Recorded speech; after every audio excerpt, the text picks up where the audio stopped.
Please hear me, young people. Your mother may be in the village, she never went to school. But do you know when she was small, her prophetess mother blessed her and said, whoever you open your mouth, even if it's in Yoruba, and bless, your life will change. Please hear me, hear me. Can I give you one more story and then we'll pray? Didn't finish the Reinhard Bonnke story, but let me just switch and talk to you about one that relates with you. You've heard it in my teachings. We were on our way to preach, sir, in Ekiti.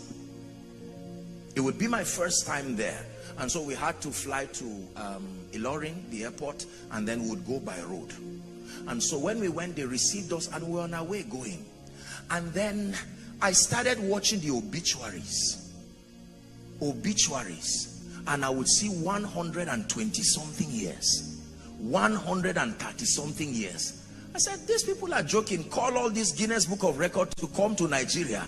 They say the oldest person is 114. Come to Nigeria where the mystery of longevity dwells. One something. And then I passed and I saw 132 years just died in Nigeria, within your region. I noted it. I went to preach.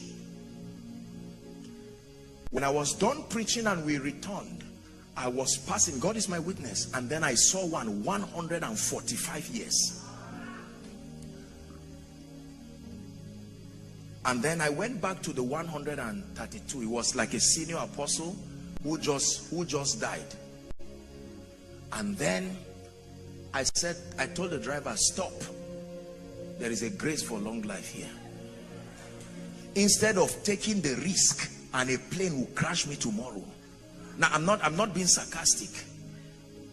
Every possibility is secured through understanding. Graces are transferable. Many of the graces you ask for left heaven since. You don't just know how to bring your portion to you. I would have said, I'm a man of God. I've spoken long life over people. I'm too young to take that risk. I plan to live here for a long time. There is work to do for the kingdom. Please listen.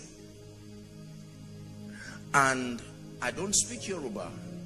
And the man there now, he doesn't seem to speak English, but it looked like a Christian community, small community.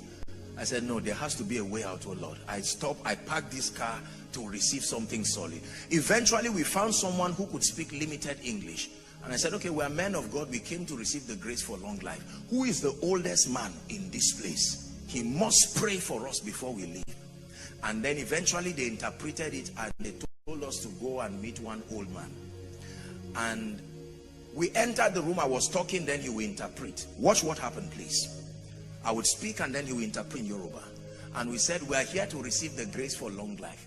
I thought the man would say, no, we don't have that grace. He laughed. He said, kneel down. I cannot know this on my own unless you take over. I'll never know this by myself unless you take over. Listen. That man said, he didn't ask, are you a man of God? Are you the one they call Apostle Joshua Selman? That's nonsense. When it has to do with reception, you remove your crown. Throw it far from you.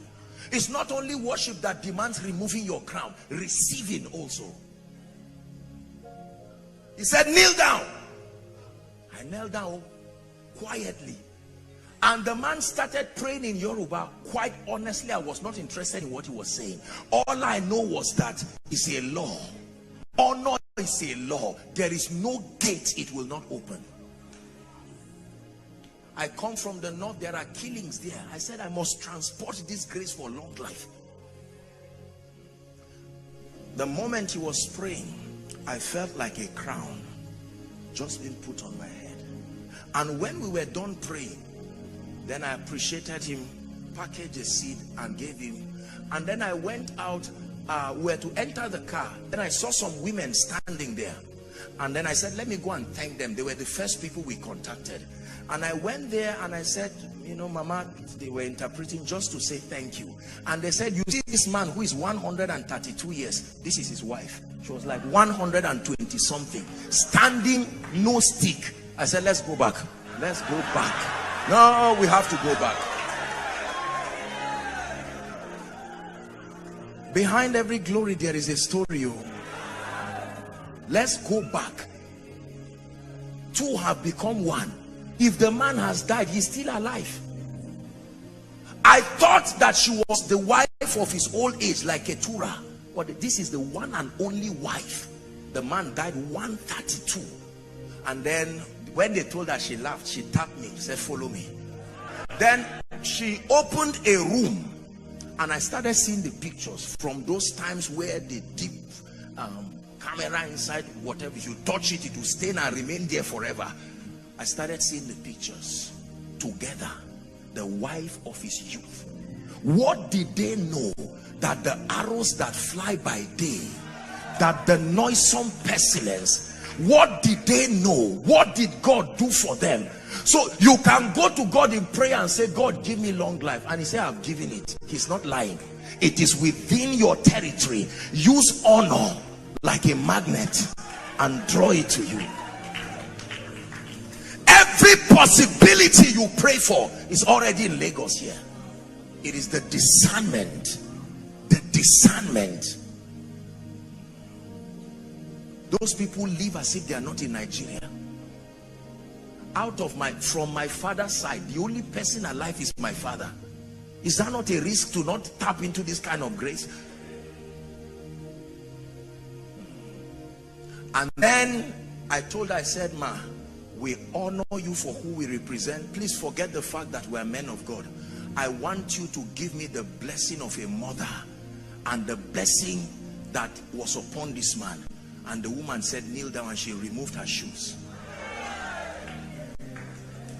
I don't know about you, but when a woman takes off her shoes to stand on bare ground, you better start rejoicing. She took off her shoes, and for 15 minutes, she even started with a song.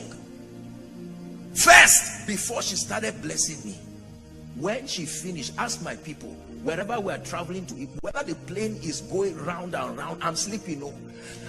Many scriptures, it's true that he keeps them in perfect peace, but that the same grace, listen, you know possibilities by the results they produce. If they are not captured in your life, the grace is not yet there. We are going to pray. We are going to do a re-impartation of graces, because someone has been the answer to your prayer for a long time. Everything you are saying God should give you, God gave the person sins. And regardless what is happening in Nigeria, that person's, whether finance or whatever, doesn't go down. There is a grace that is tappable through honor. This is what took Esther. She honored Mordecai, honored her way to the palace. Please hear me. In this conference, the Lord is speaking to us by the Spirit. Honor is a weapon. It is not always the sword that wins. Sometimes you need to drop the sword and use the weapon. Women, God is speaking to you. It is not always the sword. Deborah was a warrior, but she never sat on the throne. Ask Esther how to win a seat on the throne. Ask Esther how to replace Vashti. When you do what Vashti did, you will follow her ways. Vashti said, no, I'm too proud to honor you. She forgot that she was queen only because a king married her. It's why we stand here and we acknowledge him. Regardless of what people say, I will never make the mistake of Vashti, because every man is a woman in the spirit. And if you ignore your husband and carve out a niche for yourself, then you are out of that palace.